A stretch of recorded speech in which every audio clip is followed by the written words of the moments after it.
The fire was already burning when Mara got there. That was the thing nobody told you about pack ceremonies. They didn't wait for you to be ready. They didn't ask if you'd eaten, or slept, or had time to put on shoes that actually fit. The fire went up at sunset and you showed up or you didn't, and either way the words got said, and the thing got done, and you were just the body it happened to. This was the third time she was the body it happened to. She stood in the circle with her hands loose at her sides, and the cold coming up through the soles of borrowed boots. Her real ones had gone missing 2 nights ago, pulled from outside her door like a message she was already fluent in, and she watched the alpha of Wormfeld pack open his mouth to begin. She knew the words before he said them. She had heard them twice already. Different mouths, same shape. Different fires, same heat. She stood there and moved her lips half a beat ahead of his. A silent echo of something she had memorized, the way you memorize the sound of a door slamming. Not on purpose, but because it happened enough times that your body learned it before your brain did. Severance, revocation, the pack name, spoken once in welcome and now spoken backward, the unbinding of the shared blood territory, the formal cut of the thread that connected her pulse to the collective pulse of everyone around her. She had thought, the first time, that the cut would feel like something. It didn't. It felt like a held breath that had been held too long, finally let go. Not relief, exactly. More like the particular tiredness that comes after you've been bracing for impact, and the impact has finally arrived. The alpha finished. The circle was quiet. Mara picked up her pack, one strap duct-taped at the buckle, because she'd broken it 2 months ago, and packs didn't give you resources for that kind of repair when they'd already decided you were temporary. And she turned around. She walked. She did not look back. Looking back was a thing people did when they thought something might change, and she had stopped thinking things might change approximately 18 months ago. She had learned that lesson the hard way, in the yard of the Ironmark pack, standing in a different circle, wearing different clothes that also weren't hers, watching a different alpha say the same thing with different inflections and the same flat finality. 3 packs, 3 castings. The boots were always the first thing they took. She walked into the dark at the edge of the Wormfeld territory, and the trees closed around her, and the fire behind her got small, and then smaller, and then she turned a corner and it was gone. The unmapped wood was not a metaphor. She wanted to be clear about that, at least to herself, as she stood at its edge in borrowed boots with her one duct-taped pack, and the particular quality of cold that only exists in the borderland between territories, the places where no pack has claimed the land, so the land does what it wants. The unmapped wood was not a place people talked about in careful voices, because it sounded mysterious. They talked about it in careful voices because 6 months ago a Wormfeld scout had gone in and not come back. A month before that, 2 rogues from somewhere east had gone in after a rumor about unclaimed land and also not come back. What came back instead was a sound, sometimes at the edge of the trees, not words. Not exactly, more like the echo of words that had been said a long time ago by someone who didn't know they were being recorded. Most people treated the unmapped wood the way you treat a dog that has bitten several people. You went around it, you left it alone, you did not test whether you specifically might be the exception. Mara stood at the edge of it and thought, I have used up everywhere else. She went in. The first thing the wood did was nothing. That was, in its own way, worse than something. She walked through the first line of trees, and the air changed. Not dramatically, not like stepping through a curtain. More like the way a room feels different when someone who was just in it has left. A quality of recent presence. Something that had been here, and chose not to be here now, and was watching from wherever it had gone. She noted this. She kept walking. The second thing the wood did was get darker faster than it should have. Not night dark. A different kind of dark. The kind that lives between trees when the canopy is thick, and the light filters down wrong and everything is greenish and close. She kept her eyes moving. She kept her breathing even. She made herself notice the specific physical details of the ground under her feet. Roots, wet leaves, the particular give of soil that had stayed damp for a long time, because specifics were anchors, and she needed an anchor. The cold in the wood was different from the cold outside. Outside, cold was wind and exposure. In here, cold was absence. The ground was cold the way a space becomes cold when the thing that was warming it has been removed. Like the wood had a body temperature, and whatever it ran on had been shut off a long time ago.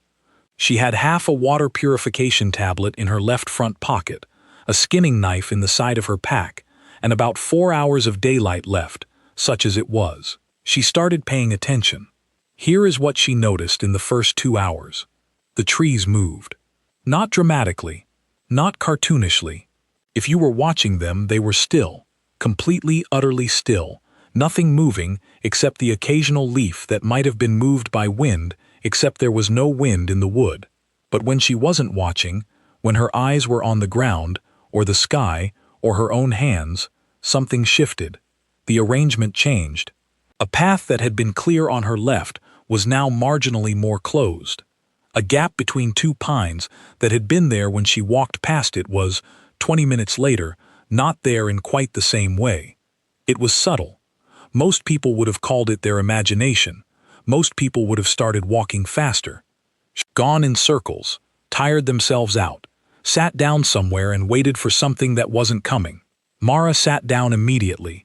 She ate the last of the food in her pack, half a dense grain bar that tasted like compressed cardboard and determined optimism, and she watched a tree, just one tree.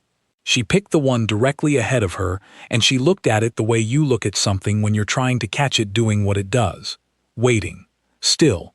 Not blinking more than she had to. 3 minutes. The tree was still. 6 minutes. Still. 11 minutes. She nearly missed it. The movement was at the very edge of her peripheral vision. Not the tree she was watching, but the one to its right. A slight lean, almost gravitational. A tree doing what a tree shouldn't do, which was move in a direction that was not the direction of any wind, because there was no wind. She tracked it, watched the next one, waited. There it was. She understood over the course of the next 40 minutes that the wood moved counterclockwise. Not all of it, not in any way that was visible if you were walking, but the drift of it, the slow migration of the paths and the gaps and the navigable spaces, was a rotation. The wood was like a very slow, very large mechanism, turning on an axis she couldn't see. She found a stick. She cleared a patch of ground and drew in the dirt.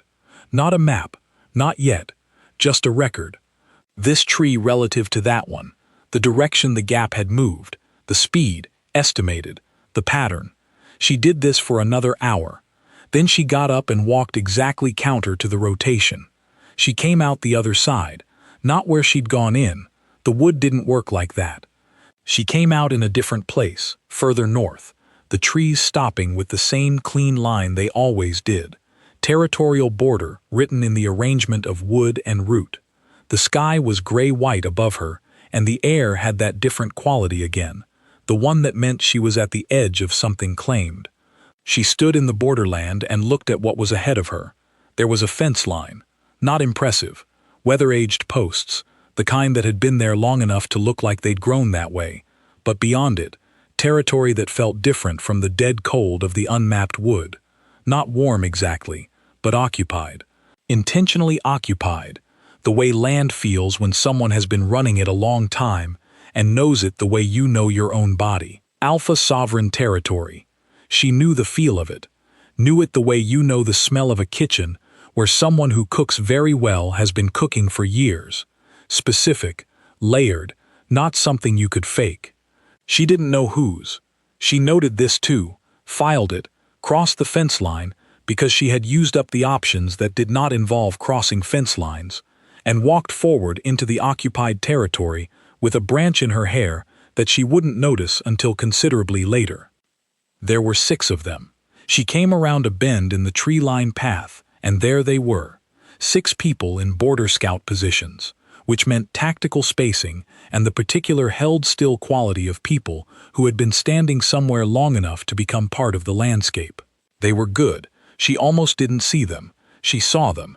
Behind them, slightly elevated, on a natural rise that would have given him a clean view of the wood's edge for a considerable distance, was a man who was not holding a position so much as occupying a space. Different energy. The kind of stillness that doesn't come from training, but from someone who has run out of things to be nervous about. She clocked all of this in the time it took her to come to a stop. 7 people, none of them moving, all of them looking at her. She looked back. She was muddy. She knew she was muddy. There had been a section in the wood where the ground had done something unexpected, and she had gone down on one knee in it, and her shoulder wound, the one from the territorial ward burn she'd gotten 2 days ago when the Wormfeld border had clocked her as unmated rogue and done what ward burns do, had reopened slightly and left a dark stain on the left side of her shirt. The branch was in her hair. She had not slept in approximately 31 hours. She looked at the 7 people looking at her. "You're going to want to explain why you're all staring," she said. "Or don't. I need water." The man on the rise came down. He was not quick about it, not slow either, just deliberate, the movement of someone who has decided to do a thing and is doing it at the pace that seemed appropriate, not faster and not slower, without any particular interest in what his pace communicated to anyone watching. She would not think about what he looked like, specifically, because she had learned that thinking about what men like that looked like led to decisions she didn't have the resources to recover from. She would say, he looked like someone whose face had been arranged by someone who understood the assignment. He stopped a reasonable distance from her. He looked at her. She looked at him. "Where did you come from?" he said. "The wood," she said. A pause. One of the scouts made a small involuntary sound that was not quite a word. "The unmapped wood," the man said. "Is there another one?" He considered her. Not in the way men usually considered her, the sizing up, the cataloging, the rapid arithmetic of threat and value that most alphas ran on new unaffiliated wolves. He looked at her more like someone reading a document they hadn't expected to find interesting, and finding it interesting anyway. "How long were you in it?" he said. 3 days. The scout made the sound again. "Name," the man said. "Mara." "Pack affiliation." She met his eyes. "Currently none." He was quiet for a moment. The wind moved through the borderland grass, and the wood behind her was silent, in that particular way it had. Present in its silence, like it was listening. "Calum Dre," he said.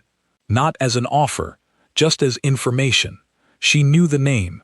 Everyone knew the name. The Alpha King, the sovereign of all the contested territories between the mountain ranges. The one who had held that position for 14 years without a successful challenge, which was not supposed to be possible, and yet there it was. She looked at him. She had just walked out of a forest that killed trained scouts. She was wearing borrowed boots. "You're going to want to check that wound," she said, because it was the most useful thing she could think of to say. "It's yours," he said. "I'm going to want to ask you some questions." I assumed. "You hungry?" She looked at him. "I ate a grain bar 6 hours ago that tasted like ground-up hope." He turned and walked toward the border post. After a moment, she followed. What else was there to do? The holding room was clean. That was the first thing. Clean in a way that told her the people who ran this territory ran it deliberately, not showily, not expensively, just with consistent attention. The table was plain wood. The chairs were the same. The window was real glass, and the light through it was late afternoon gray, and she sat in it and felt, for the first time in 31 hours, the particular exhaustion that only hits when you are somewhere that has a roof. He sat across from her. One of the scouts, she would later learn her name was Petra, head of border operations, who had a very expressive face and was doing extraordinary things with it currently, set food on the table and left. She ate the food. She did not wait to be invited. She had stopped doing the waiting thing somewhere in the middle of the second casting. He watched her eat. "You mapped the wood," he said. "Some of it." "How?" I sat still and watched it. Another pause. She finished the bread, started on the rest of it. She was aware that eating in front of him was not the most strategic way to conduct herself in an interrogation with an Alpha King, and she was also aware that she had been awake for 31 hours and had eaten a grain bar, and that strategic impression management was going to have to wait its turn. "My scouts have been trying to chart that wood for 2 years, he said. "They were probably walking too much," she said. "You can't walk it. It moves while you do. You have to stop and watch it move, and then you know where to go." He was quiet. "Most people don't stop," she said. "No," he said. "They don't."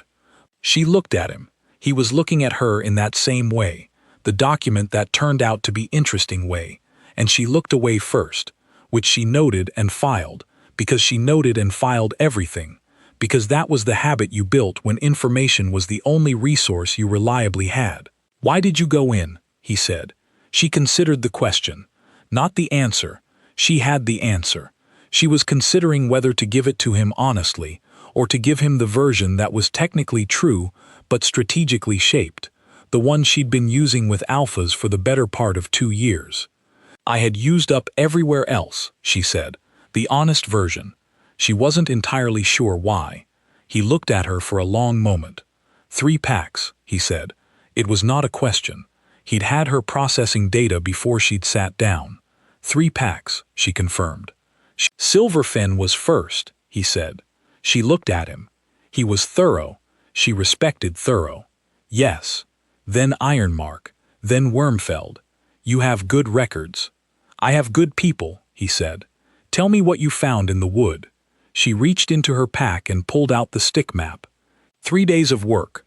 The dirt record she'd kept, transferred to the inside of a section of bark she'd peeled off a fallen log, annotated in the particular shorthand she'd developed for herself over years of needing to take notes in situations that did not provide paper. She smoothed it on the table between them and turned it so he could read it. He looked at it. She watched him look at it, watched him actually read it, trace the annotations, follow the logic of it. Most people looked at things that were foreign to them and then looked up. He kept looking down. He was someone who didn't pretend to understand things faster than he understood them. This is the rotation, he said. Counterclockwise. The speed varies by what I think is temperature. It moved faster during the warmest part of the afternoon, slower at night. So it's probably tied to something solar. Or territorial, he said. She considered this. Possibly. If the corruption is old enough, it might have developed its own territorial logic. The corruption is the territory now. He looked up. You have a theory about the corruption. Doesn't everyone? Most people's theory is, stay out. That's a policy, not a theory. He looked at her. Something shifted in his expression. Small, the kind of thing you only catch if you're watching carefully. And she was always watching carefully. Not amusement exactly, more like recognition. Where are you going from here? He said. She looked at him with the particular expression she had developed for this question. Neutral, open, giving absolutely nothing away, because she had learned, between Silverfen and Ironmark, that people used where you were going to make sure you couldn't get there. Closed roads, word sent ahead. The architecture of being not wanted, constructed before you arrived. I haven't decided, she said, which was true, which was also not the full truth. He nodded once. You'll stay here tonight, he said. There's a healer for the wound. We'll talk more tomorrow. She looked at him. Unless you have somewhere to be, he said. She looked at the stick map on the table between them. 3 days of work, a sleeping forest, the specific arithmetic of having nothing left to lose. No, she said, I don't. The room smelled like cedar and clean stone.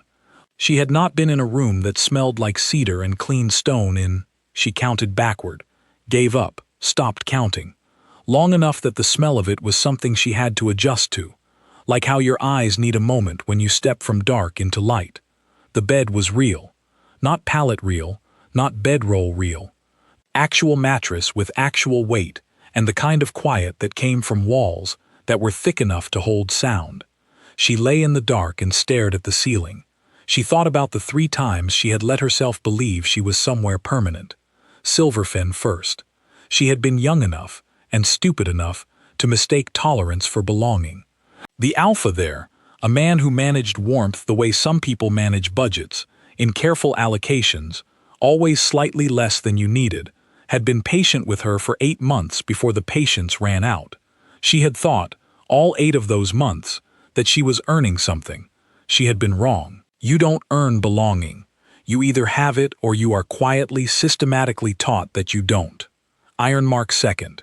She had tried to be useful that time, visible, productive, the kind of wolf who pulled more than her share so that the weight of her presence would be offset by the weight of her work. That had lasted 11 months.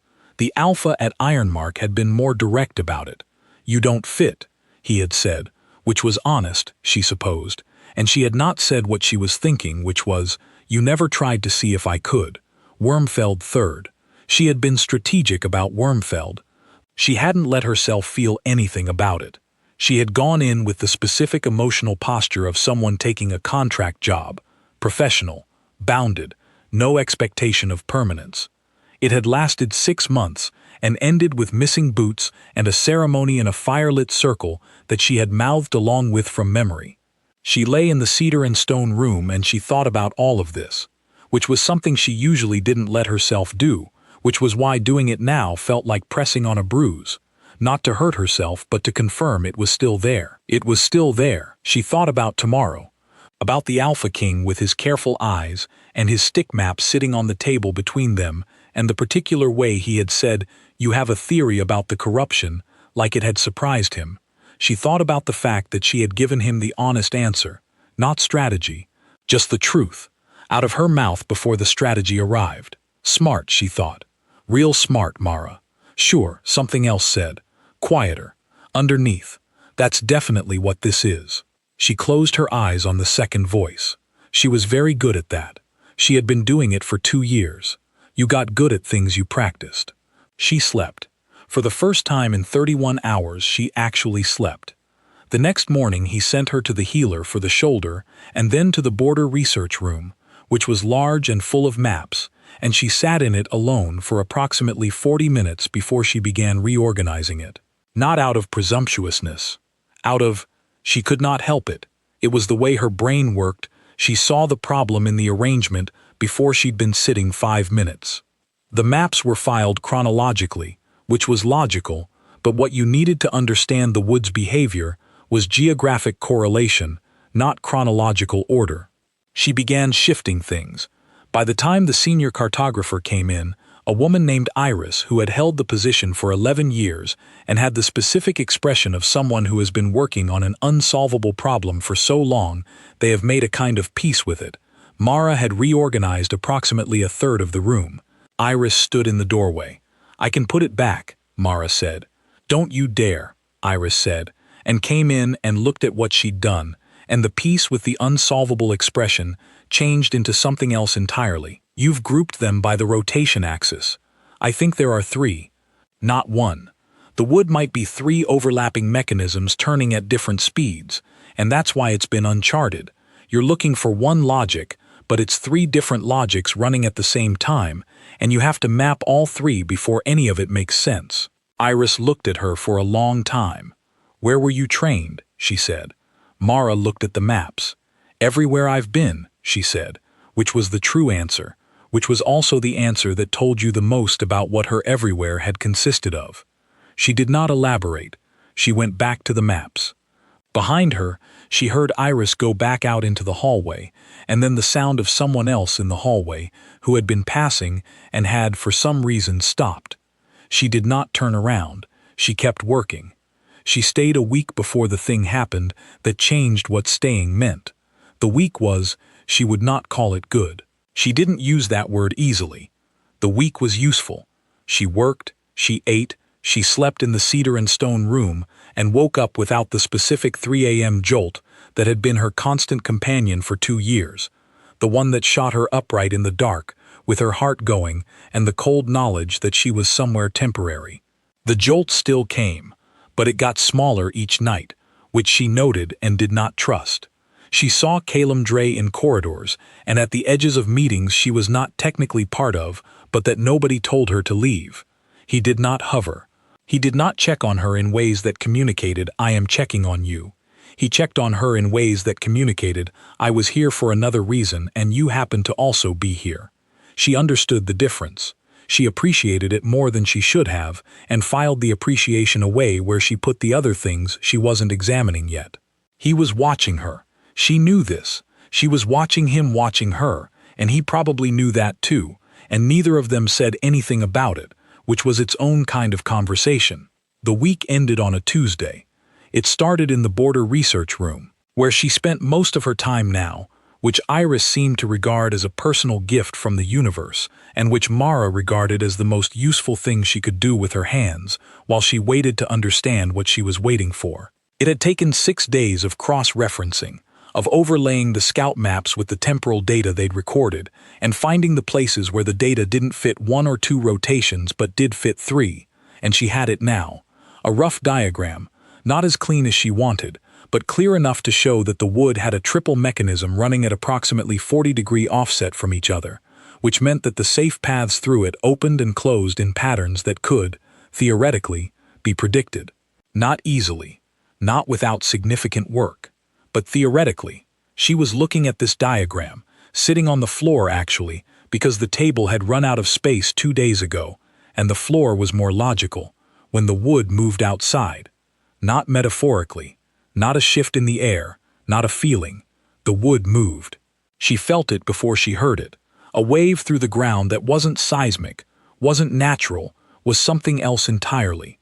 The specific wrongness of territorial corruption in motion. She had felt it 3 times in the wood itself, when the mechanism had lurched rather than rotated, and the path had rearranged itself in a matter of seconds rather than minutes. This was bigger. She was on her feet before she finished the thought. Outside, it was already happening.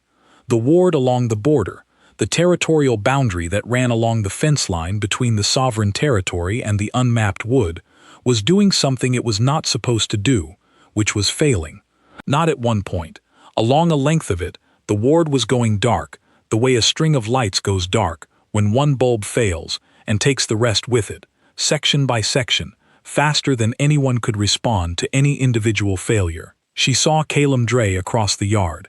She saw him see the ward failing. She saw, in the particular quality of his stillness, the brief arrest of motion that happens when someone who is very good at their job encounters something they have not encountered before, that this was beyond what even he had planned for. 3 scouts went down in the time it took her to cross the yard. Not unconscious. Something else. A kind of freeze. A rigid stillness that was not their choice. The corruption, when it moved en masse, moved the way water moves, filling every low point, exploiting every gap in the territorial pressure. Unmated wolves, unanchored wolves, wolves whose territorial bond was to a different sovereign location. They were the gaps. They went down first. She was unmated. She was unanchored. She was still standing. She didn't know exactly why. She thought it was possibly because she had spent 3 days in the wood itself, and something in her had acclimated in a way you didn't acclimate when you just studied maps of the thing from the outside. The wood had been trying to navigate her, and she had, for 3 days, been navigating it back, and maybe that negotiation had left some kind of immunity, or maybe she was just constitutionally too stubborn to get frozen. She genuinely did not know, but she was upright and moving, and that was the thing that mattered. She thought about the triple rotation, the offset, the way the mechanisms interacted at the scene points, the places where 2 rotations crossed, the pressure was briefly released before doubling, the vulnerability, the gap in the thing's own logic. She moved toward the failing ward. She moved counter to the corruption's direction, the same way she had moved counter to the wood's rotation on day 3, not against it, not fighting it, but angled just enough off its momentum that it couldn't get purchase.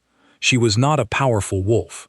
She had no territorial anchor, no pack amplification, none of the resources that made other wolves capable of standing against something like this. She had 3 days of pattern recognition and the specific kind of focused anger that lives in people who have been underestimated so many times it has calcified into fuel.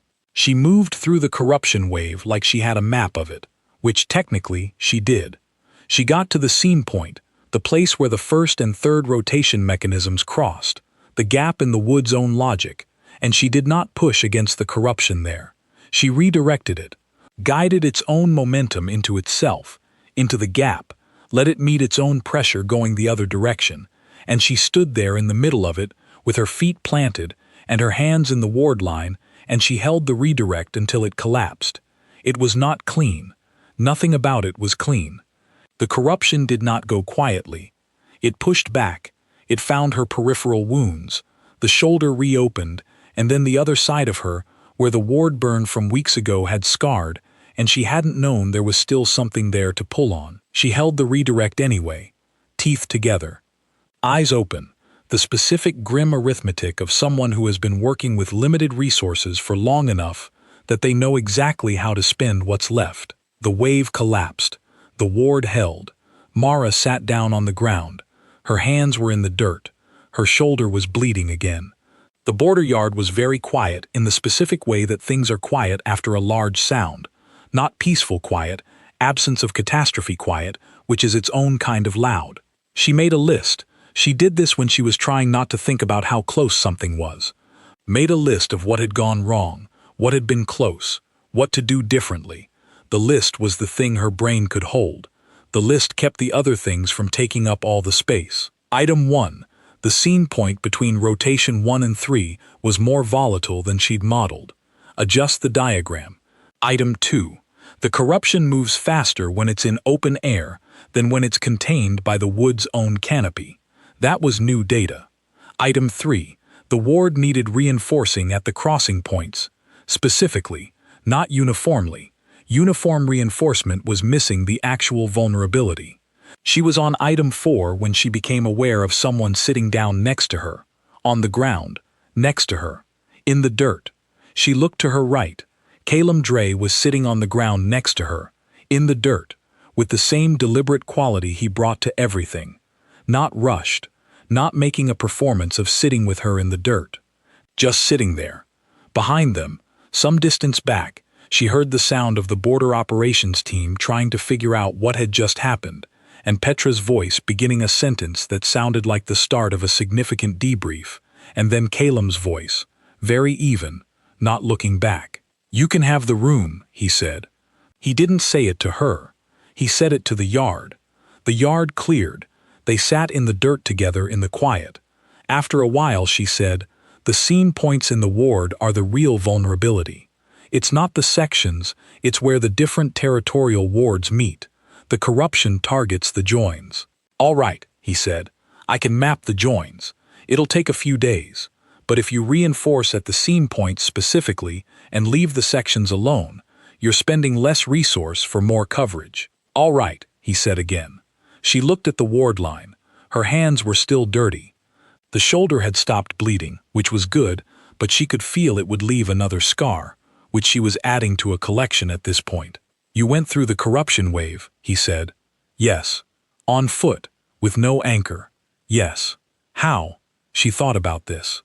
She thought about the pattern recognition, the triple rotation, the 3 days in the wood. She thought about how to explain that some knowledge isn't academic, that some things you understand with your body rather than your brain because you had no option but to. "I knew where the gaps were," she said. "You don't fight it, you use the gaps." He was quiet. "Most people fight it," he said. "Most people haven't spent 3 days letting it try to get them first." He looked at her then. She felt it. She didn't turn to look at him because she wasn't ready to deal with whatever was on his face. She kept looking at the ward line. "3 packs," he said. "You keep saying that," she said. "You already know." "I know the record," he said. "I don't know what the record costs." She didn't say anything for a long time. "It costs the obvious things," she said finally. "And some less obvious ones," he said. She turned and looked at him then. He was looking back at her.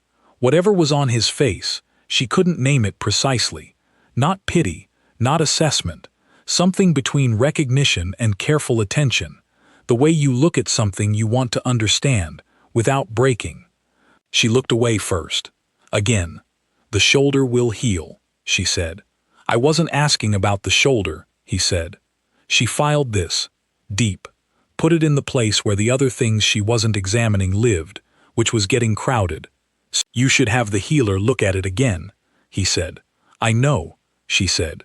They sat in the dirt until the particular afternoon light went sideways through the ward line, and then they got up, because sitting in the dirt does not solve anything, it just sometimes needs to be done. He offered her sanctuary a week after that, formal, with Petra and 2 of the senior operations team present, because formal things in sovereign territory had witnesses, territory rights. The legal architecture of "you are allowed to be here" written into the land's own claim. not pack membership. He was deliberate about the distinction, careful about it, and she appreciated the care, because it meant he had thought about what she could actually receive and what she couldn't, not just what he wanted to give. She said she would think about it. He said that was fine. She had time. She spent 3 days thinking about it, which mostly looked like working in the border research room and eating meals in the main hall and sleeping in the cedar and stone room and doing all of this exactly the same as before, while running a very intense internal conversation with herself that she was refusing to admit was a debate. She had been here before, not here specifically, but here, in the space of being offered something and trying to calculate whether the cost of hoping was worth it. She had done this math twice. The math had been wrong twice.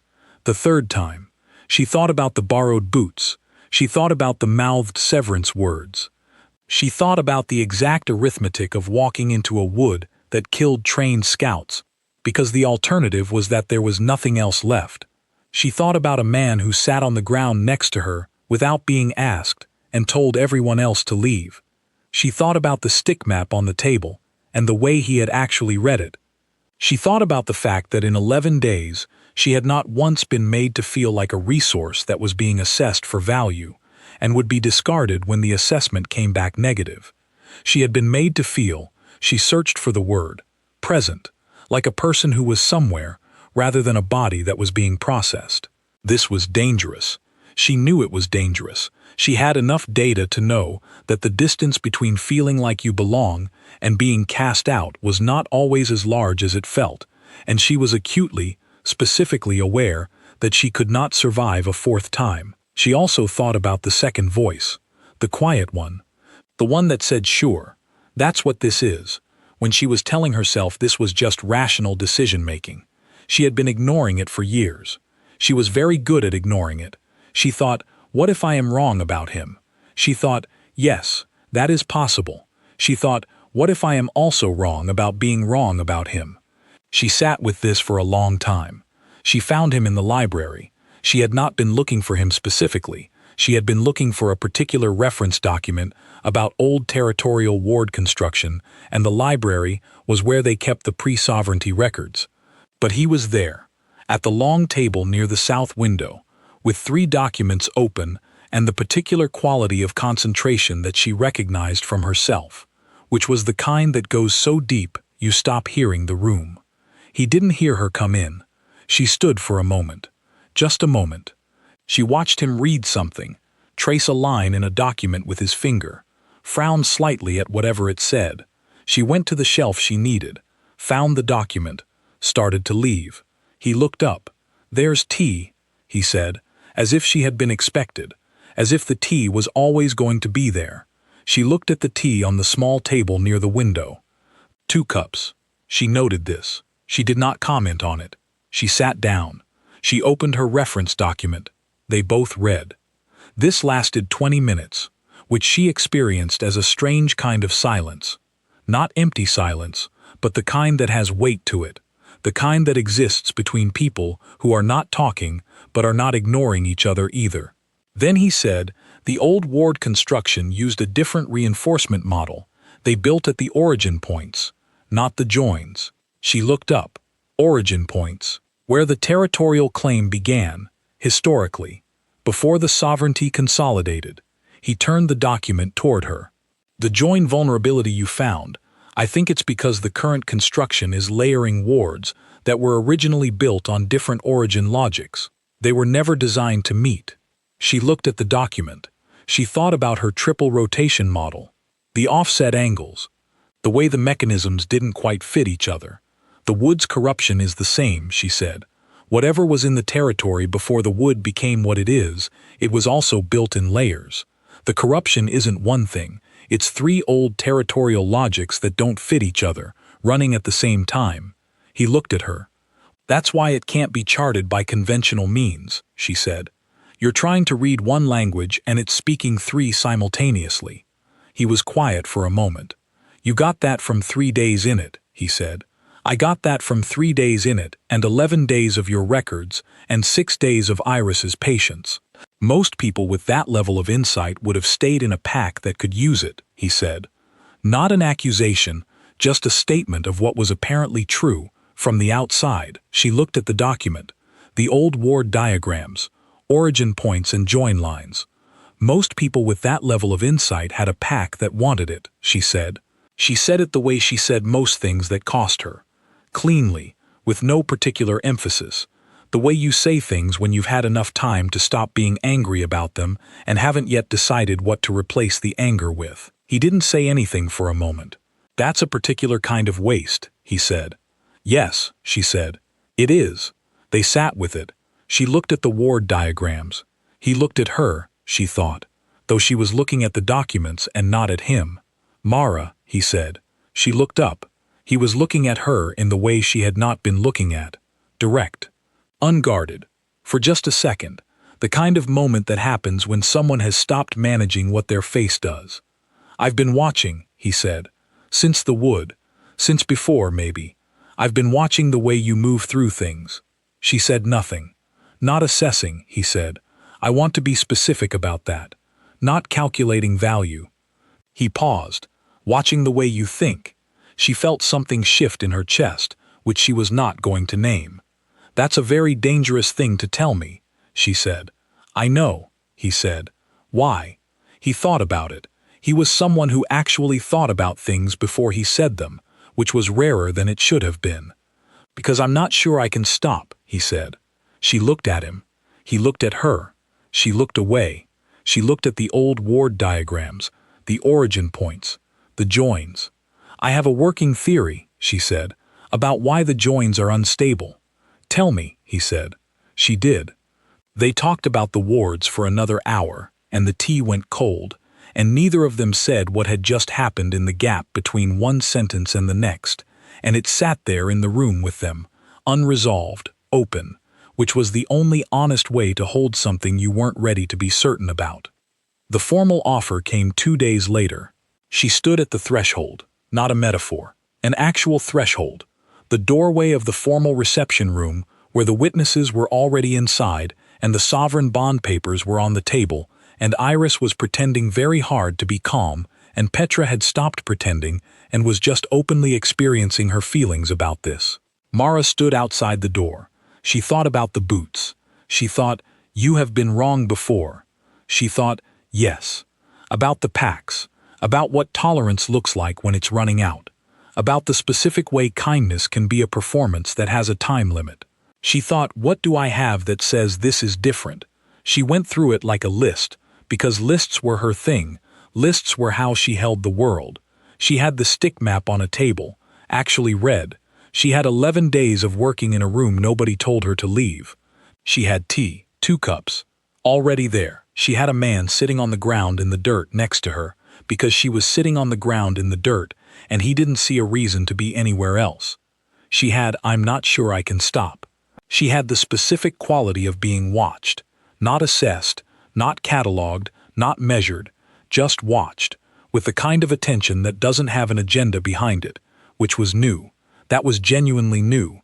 She thought, I cannot survive a 4th time. She thought, you have also been surviving the unmapped wood of your own life for 2 years, and you found the pattern, and you walked counter to it, and you came out the other side. She thought, maybe that's what this is. Maybe you recognize the scene point. She thought, you are catastrophically bad at this. She thought, yes, so is he probably. And he's standing inside the room anyway. She stepped through the door. She did not look at the papers first. She looked at him. He was standing at the far end of the table, and she could see it, the single second before he locked it back down, the thing that crossed his face when she walked through the door. Open, unguarded, the same face she had made in the library when he'd said, I'm not sure I can stop, the one she'd closed off in under a second, the one she'd thought nobody had seen. He'd seen it, and here was his, just for a moment, just the one undefended second, terrified in all the ways that are indistinguishable from hope. She walked to the table. She picked up the pen. She thought, 3 packs, 3 castings. The boots were always the first thing they took. She thought, he found me in the borderland, and the first thing he said was that I could have water. She thought, I have been wrong before. I have also been right. I know the difference between a ward built on a wrong foundation and one that holds. She signed. Outside, through the window, the unmapped wood sat at its tree line, turning slowly on its 3 invisible axes, doing its ancient, unresolvable thing. Mara set the pen down. She did not look at the wood. For the first time in 3 years, she did not look back.